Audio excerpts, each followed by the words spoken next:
میں سید زادہ ہوں، میں رسول اللہ صلی اللہ علیہ وسلم کی اولاد سے ہوں، میرا پورا پریوار جنگل میں بھوکا پیاسا ہے، سیدہ فاطمۃ الزہرا کی کنیزیں بھوکی ہیں، ہم ان کی اولاد سے ہیں، ہم کسی کے سامنے ہاتھ نہیں نہ پھیلا سکتے، ہم کسی سے بھیک تو نہیں مانگ سکتے، ہم کسی سے سوال بھی نہیں کر سکتے، حیا آتی ہے مجھے، ہم سید زادے ہیں۔ اور آپ کے دل میں ہم نے دیکھا ہے کہ سیدوں کے لیے بڑی محبت ہے، اسی لیے ہم نے آپ کو چیلنج دیا ہے۔ آج اگر آپ میری لاج رکھ لیتے ہیں، اگر آج آپ کشتی ہار جاتے ہیں، تو کل انشاءاللہ اپنے نانا کے ہاتھوں سے تمہارے سر پر دستار بندھواؤں گا۔ جب اتنا جنید نے سنا تو بالکل ڈھیلے پڑ گئے، بالکل ڈھیلے پڑ گئے۔ یہ زادے نے کہا کہ میری اولاد، میرے بچے، میری بیوی سب جنگل میں سب بھوکے ہیں،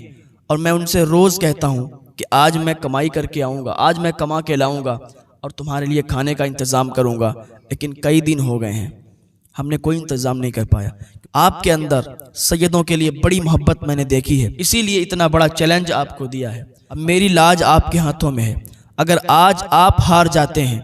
تو میں جیت جاؤں گا، مجھے انعام و اکرام مل جائے گا، لیکن یہ انعام و اکرام مجھے ملے گا،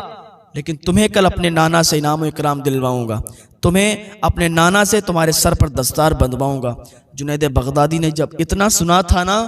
تو بالکل خون ٹھنڈا پڑ گیا، بالکل خون ٹھنڈا پڑ گیا اور ہاتھ ڈھیلے پڑ گئے۔ اب تو بس اسی سوچ میں تھے کہ کل نانا سے یہ دستار بندھوائیں گے۔ اسی ماحول میں سید زادے نے ان کو زمین پر گرا دیا، اور پھر کیا تھا کہ سید زادہ ان کے سینے پر چڑھ گیا، اور سارے لوگ دیکھ رہے تھے، آنکھیں پھٹی کی پھٹی رہ گئی تھیں کہ جنید پہلوان زمین پر گرا ہوا ہے اور وہ کمزور انسان ان کے سینے پر بیٹھا ہوا ہے اور اپنا پرچم بلند کر رہا ہے۔ وہ جیت گیا تھا، اس لیے کہ جنید بغدادی کو بس ایک ہی آواز اب گونج رہی تھی کہ بس کل میدان محشر میں حضور صلی اللہ علیہ وسلم سے اپنے سر پر دستار لوں گا۔ بس اسی میں آپ گم ہو گئے تھے، اور سید زادے نے آپ کو شکست دے دی تھی، جنید شکست پا گئے۔ اتنا بڑا پہلوان بغداد کا آج ایک لاغر، ایک کمزور انسان سے ہار گیا۔ لوگوں کی زبان پہ یہ تھا، لوگ مٹی ڈال کے جاتے تھے، لوگ مٹی پھینک کر جاتے تھے، جنید کو برا بھلا کہہ کے جاتے تھے، بادشاہ بھی جنید کو برا بھلا کہہ کے چلا گیا، اور اس لاغر سے کمزور انسان کو لوگ بہت ہی عزتوں سے نواز رہے تھے، انعام و اکرام سے نواز رہے تھے، اس کو بہت انعام و اکرام سے نوازا۔ وہ سید زادہ جاتا ہے اپنے گھر اور اپنے بیوی بچوں کے لیے کھانا لے جاتا ہے، ادھر جنید بغدادی پڑے ہیں میدان میں، لوگ مٹی مارتے، آپ کو برا بھلا کہتے، لیکن آپ کو کچھ اثر نہیں پڑتا، کیونکہ آپ کے تو اب دماغ میں ایک ہی بات چل رہی تھی۔ اٹھ کے گھر گئے، گھر جانے کے بعد نہائے، کپڑے صاف کیے، اور بس پھر کیا تھا، ایک ہی بات چل رہی تھی، اور اسی بات کو سوچتے سوچتے سید زادے کی آوازیں کانوں میں گونج رہی تھیں، اسی گونج کو سنتے سنتے اور آپ کی آنکھ لگ گئی، جنید بغدادی کی آنکھ لگ گئی، آپ سو گئے۔ کیا دیکھتے ہیں کہ ایک نور کا سما چھا گیا، چاروں طرف اجالا ہی اجالا ہے، چاروں طرف بہاریں ہی بہاریں ہیں،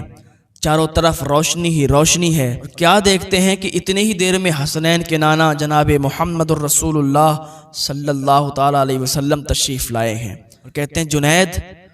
تو نے میری اولاد کا بھرم رکھا، تو نے میرے شہزادے کا بھرم رکھا ہے، تو جنید آجا، اور قیامت آنے سے پہلے ہی میں تیرے دستار باندھ رہا ہوں اپنے ہاتھوں سے، اور کل جب صبح ہوگی تو جو تیرے مٹی مار کے جاتے تھے، جو تجھے برا بھلا کہہ کے جا رہے تھے، بادشاہ بھی تجھے برا بھلا کہہ کے گیا تھا، جو تجھے برا بھلا کہہ رہے تھے کل تیرے دروازے پر کھڑے ہوں گے اور تجھے داد و تحسین سے نوازیں گے۔ جنید بغدادی ابھی خواب کی حالت میں حضور صلی اللہ علیہ وسلم کو دیکھ رہے ہیں، حضور صلی اللہ تعالیٰ علیہ وسلم نے جنید کے سر پر دستار باندھی ہے اور اپنے سینے سے لگا لیا ہے۔ حضور صلی اللہ علیہ وسلم نے فرمایا جنید میرے سینے سے لگ جا، جنید بغدادی کو اپنے سینے سے لگایا اور کہا آج یہاں دستار باندھ رہا ہوں، کل میدان محشر میں بھی دستار باندھوں گا۔ جنید بغدادی تو بہت خوش ہیں، اور اسی حالت میں بس آپ کی آنکھ کھلی تو کیا دیکھتے ہیں کہ صبح کی کرنیں نمودار ہو چکی تھیں۔ اب تو بہت خوش تھے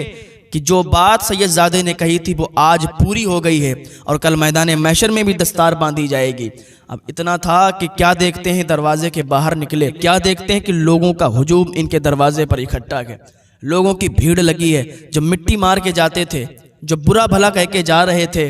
وہ آج آئے ہیں، کہتے ہیں جنید تمہیں مبارک ہو۔ بادشاہ بھی آ گیا، خلیفہ بغداد بھی آ گیا اور اپنی پگڑی ان کے قدموں میں ڈال دی۔ آج جنید ہم سب کو معاف کر دے، تجھے دستار مبارک ہو۔ کہ ہوا کے کچھ ایسے جھونکے چلے کہ حضور صلی اللہ علیہ وسلم نے فرمایا تھا کہ صبح کو تیرے گھر کے سامنے سارے لوگوں کی بھیڑ ہوگی جو برا بھلا کہہ کے جا رہے تھے، اور اسی ماحول میں آپ کی گردن جب ادھر مڑی تو کیا دیکھتے ہیں، دور وہی سیدزادہ مسکرا رہا تھا، کہتا تھا جنید سر پہ دستار مبارک ہو۔ تو کبھی کبھی ایسا ہوتا ہے کہ اپنے لیے نہیں جیتا جاتا ہے،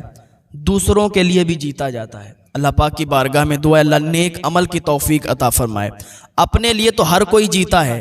دوسروں کے لیے جی کر بھی دیکھو نا، دوسروں کے لیے جیو گے تب پتہ چلے گا کہ جینے کا لطف کیا آتا ہے۔ اللہ پاک کی بارگاہ میں دعا ہے